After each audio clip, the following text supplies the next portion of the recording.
What devastating tragedy at your child's school was easily preventable? My daughter has been getting followed home by the same 3 seniors ever since she started freshman year 5 months ago, and the school's only response has been, boys will be boys.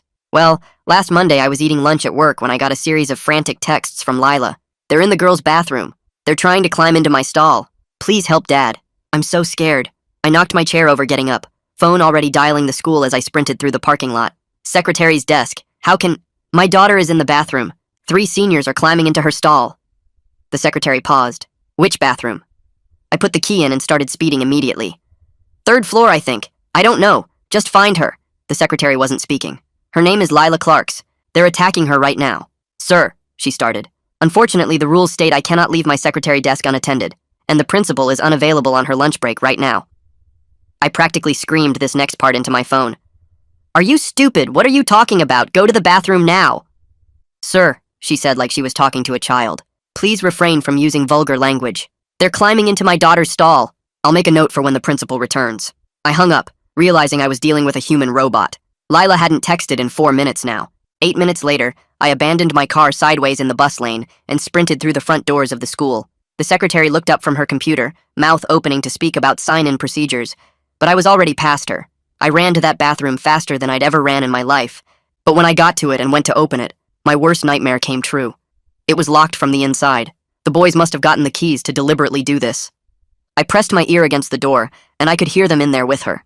Lila was crying, her clothing was getting ripped, and suddenly her crying turned into muffled screaming like someone covered her mouth. I threw my shoulder against the door, but these were the new doors they'd installed after the shooting 4 years ago. Reinforced steel frames, the door didn't even shake. Lila, I'm here! I grabbed a chair from the hallway and swung it full force. The chair shattered into pieces while the door stayed perfect. The fire extinguisher was heavier. I hammered it against the lock mechanism over and over, metal ringing through the hallway. But these doors were doing exactly what they were designed to do. By now, the secretary had climbed the stairs, panting and red-faced. Sir, you're destroying school property. I'm calling security. Give me the key, I yelled. She visibly shook at how angry I was. I don't have bathroom keys, sir, she said. Only the principal has those, and she's... By the time she finished her sentence, I was running to her office. I finally reached it, and through the window I saw her at her desk, eating a salad while scrolling through her phone. I pounded on her door hard enough to shake the wall. She looked up slowly, held up 5 fingers, mouthed 5 minutes, pointed to her food, and went back to scrolling. That's when the security guard appeared behind me, hand on his radio. Sir, you need to calm down. But I didn't. I picked up another chair. The principal saw me raise it and her eyes went wide. I swung the chair through her window. Glass exploded everywhere. She screamed, dropping her salad.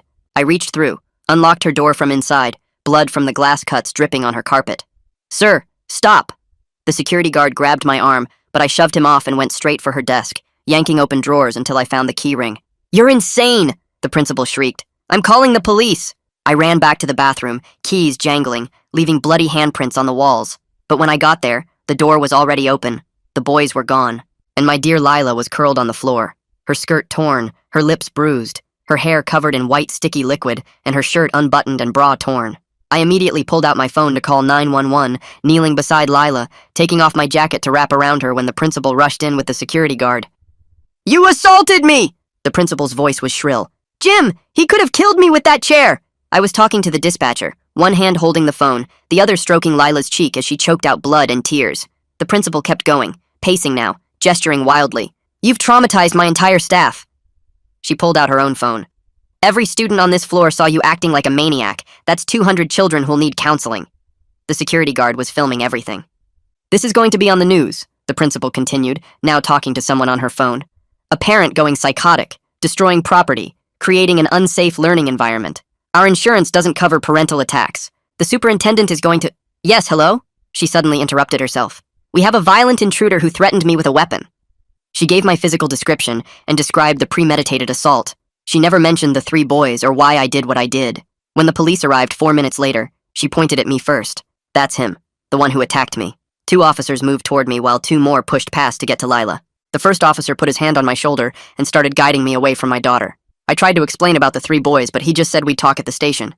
My hands were still dripping blood from the window glass onto the bathroom floor. The paramedics rushed in with their bags and went straight to Lila, who was still curled up on the cold tiles.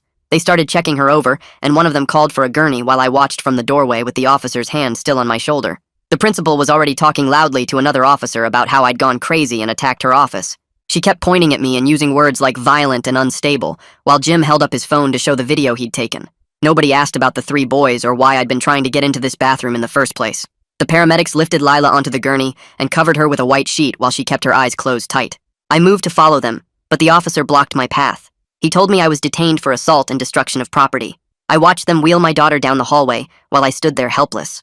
The principal kept giving her statement to anyone who would listen while they put handcuffs on me right there in the hallway. Students were watching from their classroom doorways, and some had their phones out recording everything. The officers walked me past all those staring kids, and I caught one last glimpse of Lila on the gurney with a female paramedic holding her hand and talking to her softly. At least someone was being gentle with her while they treated me like a criminal. They put me in the back of the police car and drove me to the station while I kept asking about my daughter, but they just said to save it for the detective. At the station, they took me through the booking process with fingerprints and photos against the white wall. My hands were still bleeding, and they had to clean them before they could get good prints. When they finally gave me my phone call, I didn't waste it on a lawyer. I called the hospital to check on Lila, but they wouldn't tell me anything since I wasn't there in person. All they'd say was that she was examined and I'd have to come in person for any information. I found out later that a victim advocate had met Lila at the hospital for the SANE exam while I was stuck in that holding cell. This woman stayed with her through the whole process and explained each step so Lila wouldn't be scared. The evidence collection took hours with photographs and swabs and measurements, while I sat in custody not knowing what was happening. They released me that evening with a citation and a court date for the property damage charges. The desk sergeant mentioned something about the principal not pressing assault charges at this time, which made it sound like she was doing me some kind of favor.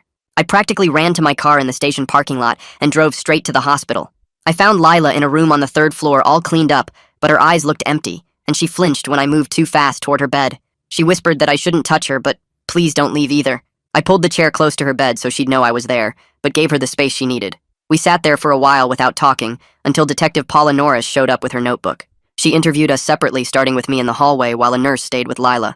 I gave her the exact times from Lila's texts and told her about the secretary refusing to leave her desk and the principal holding up 5 fingers for her lunch. The detective took notes without much expression, but I saw her jaw get tight when I mentioned that 5-finger signal. She went in to talk to Lila after that, and I could hear soft voices through the door, but not the actual words.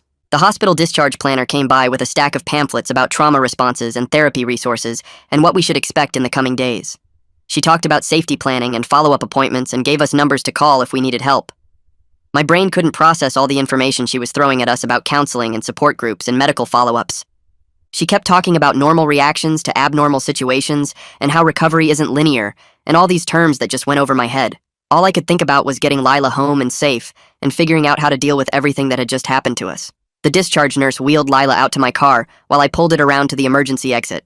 I helped her into the passenger seat, and she immediately curled up against the window. We drove in silence for 10 minutes before she finally spoke. "Don't tell Grandma yet," she said quietly. "Or anyone. I can't handle people knowing." I nodded and kept driving. The rest of the ride was silent except for her occasional sniffling. When we got home, I carried her bag inside while she walked slowly to the door. I went through every room, checking windows and testing locks. The back door got an extra chair wedged under the handle. I pulled all the curtains closed even though it was still afternoon. My phone showed 14 missed calls from the school, but I deleted the contact completely. Lila stood in her doorway looking at her bed for a long moment. Then she turned and went to the living room instead. I found her favorite blanket in the hall closet and brought it to her. She wrapped herself up on the couch and closed her eyes. Neither of us said anything about school tomorrow because we both knew she wasn't going. My phone buzzed with a news notification, and my stomach dropped. The school had released a statement about a violent incident involving a parent. They described property damage and disruption to the learning environment. Not one word about the assault. The comments were already flooding in, calling me unhinged and dangerous. People were sharing the story and adding their own opinions about parents who can't control themselves. I turned my phone face down, but it kept buzzing with more alerts. Detective Norris called an hour later while Lila was dozing on the couch. She explained the interview process would be thorough but slow. She said Lila would have an advocate present for everything. Her voice was professional, but there was something understanding in her tone. She scheduled us to come to the station in 2 days. The next morning I made breakfast, but Lila only picked at the toast. She went back to the couch with her blanket while I answered work emails. 3 days later, we drove to the police station for her formal statement. The advocate met us in the lobby and introduced herself to Lila. They went into an interview room together while I had to wait outside. I sat in that hard plastic chair for 2 hours watching the clock. Other people came and went, but I just sat there waiting. When the door finally opened, Lila looked exhausted, but the advocate said she did great. Detective Norris came out and told me Lila was very brave. We went home and Lila went straight back to the couch. The next afternoon, someone knocked on our door, and I found a process server standing there. He handed me papers and asked me to sign for them. It was a no trespass order from the school banning me from campus indefinitely. The document cited safety concerns and property damage. The irony of them caring about safety now made my hands shake. I signed for it and added the papers to my growing file. My phone was going crazy with notifications, so I finally looked. Someone had posted a video of me breaking the principal's window. It was edited to start right when I picked up the chair. You couldn't see the principal holding up 5 fingers or hear anything about Lila. The comments were brutal. Parents were calling me violent and unstable. They said people like me shouldn't be allowed near schools. I deleted my Facebook and Twitter accounts rather than read more. That evening, my boss sent an email asking about concerning reports he'd received. He scheduled a meeting with HR for the next day. The email mentioned conduct unbecoming and reputation damage to the company. My stomach sank, realizing this could cost me my job. I spent the night preparing documents and timeline notes. The HR meeting was uncomfortable with lots of questions about my judgment and decision-making. They put me on administrative leave pending investigation. 2 days later, I met with attorney Dimitri Lawson about the property damage charges. His office was downtown in a tall building with leather chairs. He listened to my story and took notes on a yellow pad. He said we could argue extreme circumstances, but warned me the principal had political connections. He started talking about plea deals and reduced charges. I wasn't ready to hear about accepting guilt for trying to save my daughter, but he said fighting it could make things worse for Lila's case. We scheduled another meeting for next week to review options. Meanwhile, Lila had her first appointment with therapist Samara Green. I drove her there and waited in the car while she went inside. The session was mostly paperwork and safety assessment according to what Lila told me after, but Samara taught her some breathing exercises for panic attacks. She showed Lila how to ground herself when the fear got too strong. It was the first time I'd seen Lila look slightly less scared since everything happened. She had another appointment scheduled for 3 days later. The therapy office was quiet and had soft lighting that seemed to help. Lila said Samara was nice and didn't push her to talk about things she wasn't ready for. We stopped for ice cream on the way home, even though neither of us really wanted it, but it felt like something normal people would do. The house felt too quiet when we got back. I kept checking the locks even though I'd already checked them twice. 3 days passed before a man named Cullen Burgess called from the district office. He said he was the Title IX coordinator and needed to discuss the alleged incident at the school.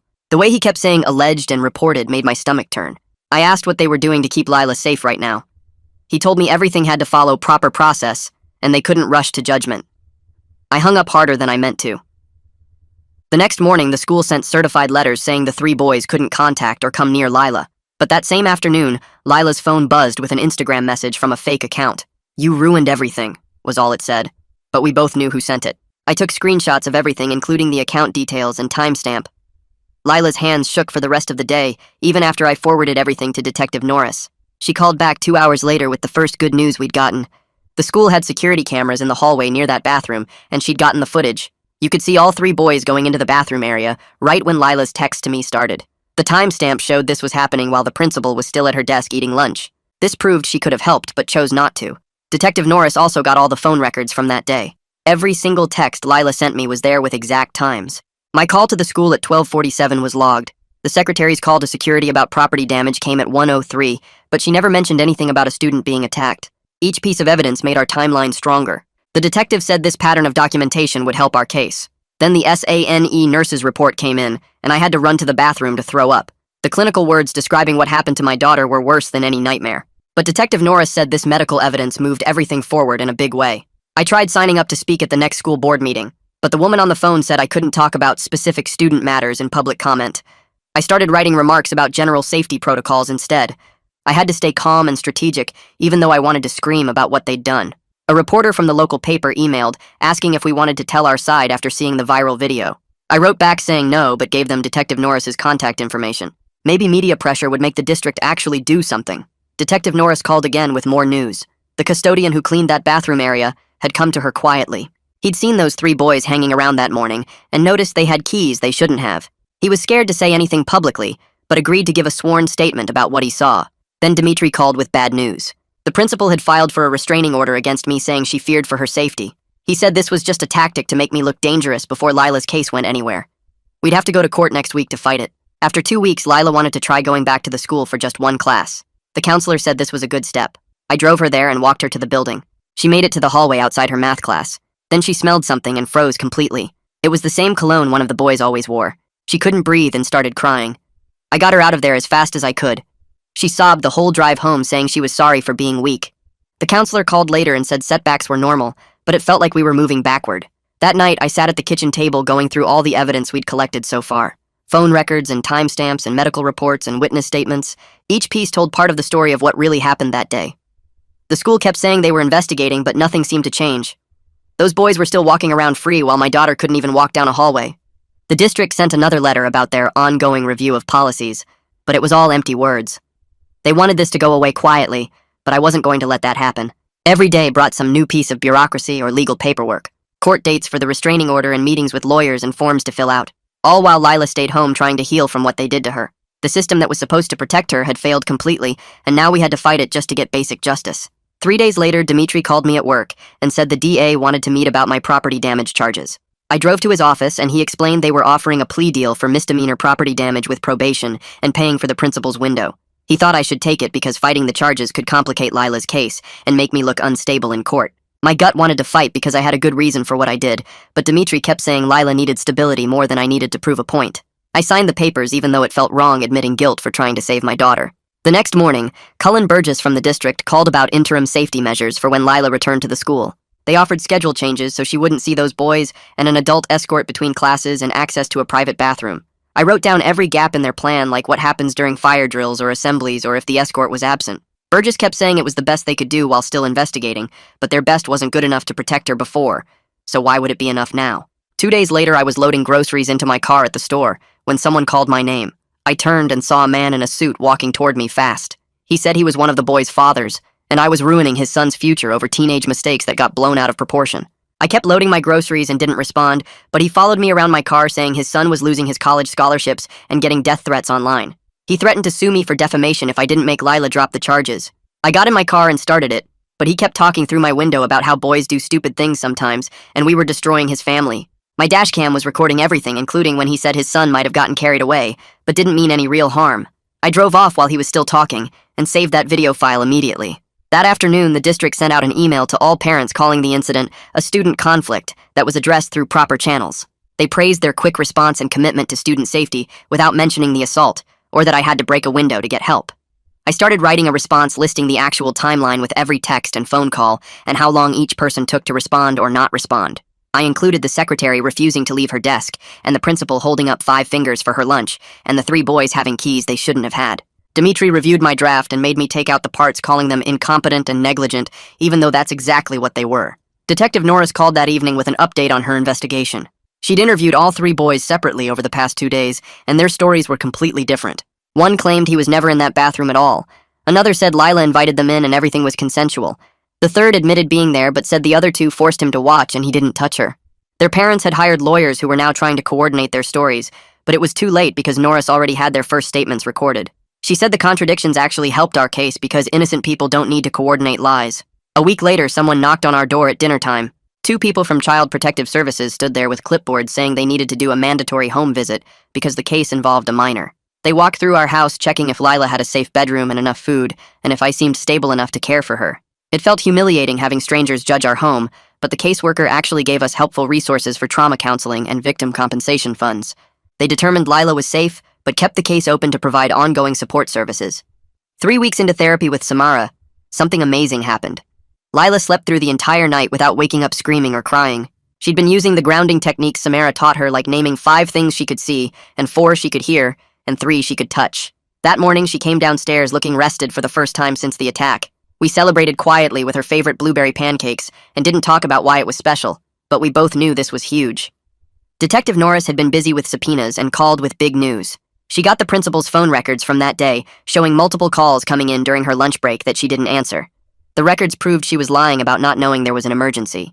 Her lawyer tried to argue the records were private and inadmissible, but the damage was already done because now everyone knew she chose her salad over student safety. The next Monday, Lila wanted to grab something from her locker, even though she wasn't going to classes yet.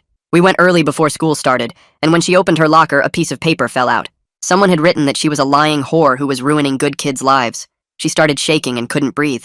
I took photos of the note and marched to the office where they finally agreed to install more cameras near her locker and classroom areas. It wasn't enough, but it was something more than their previous nothing. The restraining order hearing came up the following week. The judge listened to both sides and ended up issuing mutual stay-away orders, criticizing both the principal's delayed response and my property damage. She said we both acted inappropriately, even though the situations weren't remotely comparable. Dimitri said afterward this was actually good, because the judge didn't label me as the sole aggressor, which would have hurt Lila's case. The principal had to stay away from us too, which meant she couldn't testify as easily about my behavior that day. It wasn't the vindication I wanted, but in this messed up system, it counted as a win. 3 days later, Cullen Burgess called me into an executive session at the district office where he sat with 2 lawyers and admitted the school hadn't followed any of the right steps when Lila reported the boys following her home months ago. They wanted to avoid a federal complaint and offered mediation instead of fighting us in court. Burgess kept rubbing his forehead and looking at papers showing all the times we'd asked for help and been ignored. The lawyers pushed a stack of forms across the table, offering counseling funds and policy changes if we'd sign away our right to sue. I took the papers home to think about it. But that same afternoon, Dimitri called with news that made my hands shake. Another girl's lawyer had contacted Detective Norris, saying those same 3 boys had cornered his client in an empty classroom last year, but she'd been too scared to tell anyone until she heard about Lila. The girl's statement described the exact same pattern where they'd follow her and make comments about her body before trapping her alone. Detective Norris said this changed everything, because now we had proof they'd done this before, and the school should have known. She spent the next 2 weeks putting together a case file thicker than a phone book, with witness statements and timeline charts and security footage from both incidents. When she finally submitted it to the DA's office, she called to warn us that prosecutors never file all the charges police recommend, but she'd fought hard for as much as possible. The waiting was awful, but after 10 days, the DA's office called Dimitri with their decision. They filed criminal assault charges against 2 of the boys and sent the youngest one's case to juvenile court since he'd just turned 17. Some charges got dropped for lack of physical evidence, but the main assault charges stuck, which was more than most victims ever see. The same week, I had to face my own legal problems when the plea offer for breaking the principal's window came due. Dimitri said taking the misdemeanor deal would help Lila's case by showing I wasn't some crazy violent person, and the judge would give me probation with community service instead of jail time. Standing in that courtroom admitting guilt for property damage while those boys hadn't even been arraigned yet made my throat burn, but I signed the papers and accepted 6 months probation plus 200 hours picking up trash on highways. Meanwhile, the Title IX investigation finally wrapped up with results that sounded good on paper, but felt hollow in reality. The boys got removed from campus temporarily and had to do online school while Lila got a tutor to help her catch up on missed work, and the principal got put on administrative leave pending further review. The district wouldn't admit they did anything wrong, but their actions said everything their lawyers wouldn't let them say out loud. 2 weeks before the criminal trial started, Lila had to testify at a closed preliminary hearing to determine if there was enough evidence to proceed. Her advocate held her hand the whole time while she answered questions about that day in the bathroom, and I could see her shaking from across the courtroom. The defense lawyer tried to confuse her with questions about exact times and why she didn't scream louder, but she got through it without breaking down completely. Afterward, in the hallway, she looked exhausted, but said facing them made her feel stronger, even though every word had been terrifying. That weekend, a reporter from the local paper published a huge investigation about how schools handle assault cases using our story without names as the main example. The article had charts showing how many reports were ignored, and quotes from experts saying schools care more about liability than student safety. Within hours, the school board announced emergency meetings to review all their policies, and parents started showing up at board meetings demanding real changes. My boss called me in the next Monday saying HR had reviewed everything and decided on a 2-week unpaid suspension for missing work during the incident and creating negative publicity for the company. They made me sign a performance improvement plan with monthly check-ins, and everyone at work looked at me differently now, but at least I kept my health insurance for Lila's therapy bills. The suspension actually gave me time to drive Lila to her new therapy support group for teen assault survivors that Samara had recommended. I waited in the parking lot reading emails on my phone while she went inside to a room with 5 other girls who understood what she'd been through without needing explanations. After an hour, she came out with red eyes but something different in her posture, like she'd put down a heavy weight. She didn't talk about what happened in there, but on the drive home she said one sentence that made everything else worth it. I survived. The other girls had nodded when she said it, and for the first time since this started, she'd felt less alone in what happened to her. The district's lawyers called me 3 days later with their mediation offer, and I could tell from their careful tone they wanted this to go away quietly. They wouldn't say the school did anything wrong, but they'd cover all of Lila's therapy costs, plus bring in outside experts to review their emergency response protocols and require every staff member to complete 40 hours of training on handling student safety situations. I wanted them to admit what they did to us, but Dimitri reminded me that getting Lila's treatment paid for mattered more than my need for them to say sorry out loud. So I signed their papers with hands that shook from holding back everything I wanted to scream at them. The next week, we sat in a small office with a new counselor who specialized in helping kids return to the school after trauma, and she spread out papers showing different options while Lila gripped my hand under the table. She suggested starting with just 2 morning classes, math and English, with a quiet room available if Lila needed to leave, and an adult escort to walk her between buildings so she'd never be alone in the hallways. Lila's voice was barely above a whisper when she said she wanted to try, even though I could see her whole body tense at the thought of walking through those doors again. We practiced the route she'd take the weekend before school started, walking the empty hallways while she pointed out safe spots she could go if she felt scared. The counselor's office on the second floor, the nurse's station near the front entrance, the library with its back exit she could use if she needed to leave fast. Monday morning came too quickly, and Lila put on her new backpack with hands that wouldn't stop shaking, but she got in the car anyway, and I drove slower than usual, trying to give her more time to prepare. The escort met us at the side entrance, a kind older woman who'd been briefed on everything, and she walked Lila to her first class while I sat in the parking lot for 2 hours in case she needed me. She made it through both classes without calling me, though the counselor texted that she'd used the quiet room twice to do her breathing exercises when the hallways got too loud between periods. When I picked her up at 11:30, she looked exhausted, dark circles under her eyes and her shoulders hunched forward.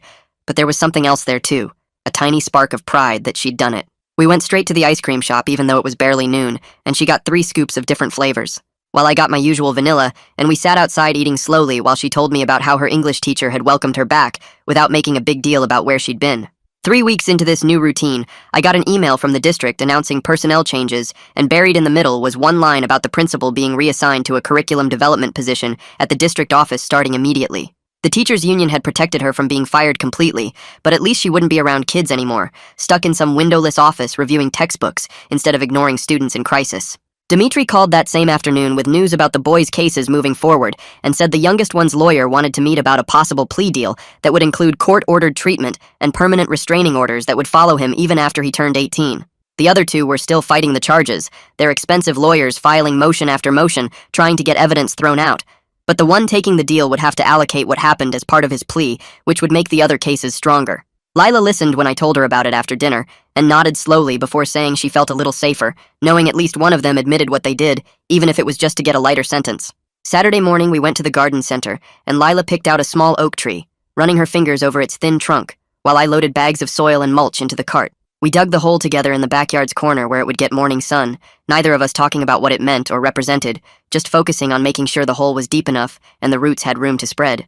Every morning after that, Lila would go outside before school to water it, standing there with the hose for exactly 5 minutes like it was the most important task in the world. And I'd watch from the kitchen window as she tended to this one small thing she could control. 3 months crawled by with therapy twice a week, and school 3 mornings a week, and court dates that kept getting postponed. And then one Tuesday evening while we were making spaghetti together, I made a stupid joke about the pasta looking like worms, and Lila actually laughed, not just a polite smile but a real laugh that came from her stomach. It only lasted a second before she caught herself and went quiet again, but for that one moment she sounded like herself, like the girl who used to sing in the shower and leave her shoes everywhere and argue with me about curfew. Now I'm sitting at our kitchen table typing this while Lila does her geometry homework across from me, occasionally asking for help with a problem, even though I know she can solve them herself. She's back at the school part-time with support systems in place, sleeping through most nights without nightmares, and the boys' cases inch through the legal system, but we don't check for updates every day anymore. We're not over what happened because you don't just get over something like that, but we're living with it, taking things one day at a time, and right now that's enough. Thanks for hanging out with me today. Seriously. Life's always throwing lessons at us if we actually stop and pay attention. Until we cross paths again, my friend. If you made it to the end, drop a comment. I love reading all your comments.